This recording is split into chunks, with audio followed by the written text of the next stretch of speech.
Hi everyone, मैं doctor Hidayatullah हूँ। TX hospital में यूरोलॉजी कंसल्टेंट हूँ। आज मैं बेड वेटिंग के बारे में बोलना चाह रहा हूँ। बहुत से पेरेंट्स अपने बच्चों को लेके आते रहते हैं कि बच्चा नींद में पेशाब कर ले रहा और चलते फिरते पेशाब कर ले रहा। ये प्रॉब्लम बहुत से पेरेंट्स देख के बहुत परेशान हो जाते हैं। तो ये देखिए बहुत कॉमन प्रॉब्लम है। इसको हम लोग सही तरीके से इलाज करें तो कम्प्लीटली कम भी हो जाता। थोड़े लोग क्या है इसे नज़रअंदाज करते हैं, थोड़े लोग जो है शर्माते बोलने में। थोड़े लोग अभी मैं थोड़े महीने पहले एक जस्ट मैरिज से पहले एक लड़की आके अपने प्रॉब्लम को बोल रही थी कि ऐसा मैं बचपन से बेड वेटिंग का प्रॉब्लम है मेरे को बोल के। तो बेड वेटिंग को आप एक्चुअली कौन से एज में ट्रीटमेंट की ज़रूरत है, कब तक नॉर्मल है, कब इलाज कराना ज़रूरी है, कब डॉक्टर के पास जाना ज़रूरी है, ये बहुत से सवाल रहते जो बहुत से लोगों को मालूम नहीं रहता। देखिए 4 साल 5 साल तक अगर ये प्रॉब्लम है बेड वेटिंग का तो दैट इज़ नॉर्मल। बहुत हद तक बच्चे 4-5 साल तक कंट्रोल कर लेते हैं और बेड वेटिंग वॉशरूम जाके यूरिन आया तो करना सीख लेते।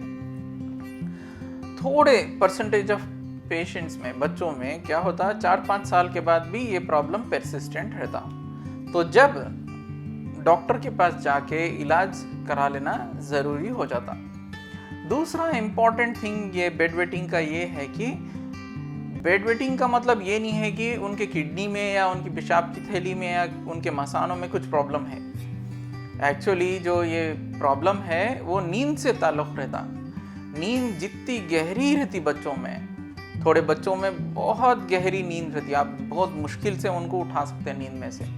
थोड़े बच्चों को बहुत सुपरफिशियल नींद रहती, मतलब आप थोड़ा आवाज़ करें तो वो लोग उठ जाते। तो वैसे नींद की गहराई से ताल्लुक़ रहता पेशाब का। तो अगर बच्चा बहुत ज़्यादा गहरी नींद में चले गया समझिए, तो जब बच्चों को जो दरवाजे, एक हिसाब से आपको समझने के लिए एक दरवाजे रहते जो पेशाब को कंट्रोल करते, वो रिलैक्स हो जाते, खुल जाते, जिससे पेशाब निकल जाता। तो ये प्रॉब्लम नींद से ताल्लुक़ रहता। नींद एक्चुअली हमारे मेडिकल साइंस के हिसाब से 2 किस्म की रहती, non REM sleep, REM sleep. एक स्लीप जिसमें हमारे को ख्वाब आते रहता, एक स्लीप जिसमें हमारे को ख्वाब नहीं आते।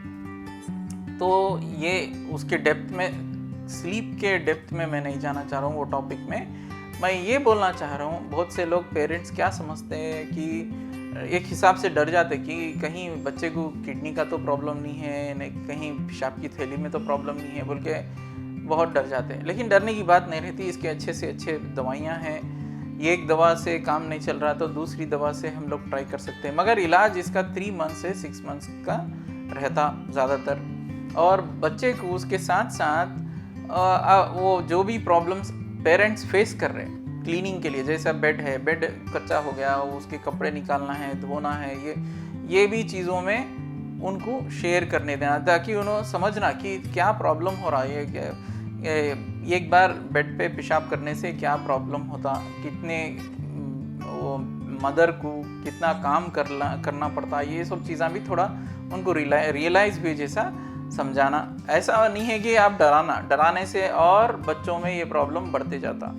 तो एक हिसाब से समझाना। और दूसरी चीज़ एक्सपर्ट से, यूरोलॉजिस्ट, स्पेशली यूरोलॉजिस्ट या पीडियाट्रिशियन से मिल के डिस्कस करके उसके हिसाब से दवाइयाँ लेना रहता। और एक डायरी मेंटेन करना रहता बच्चे का, जिसमें बच्चा कितने बार पेशाब कर ले रहा और कब कब कर रहा, ये सब चीज़ें। और बीच में इसका दवाई ले रहे, इसका मतलब ये नहीं है कि आप दूसरे चीज़ें जैसा बीच में रात में उठा के पेशाब कराना, ये सब नहीं करना है।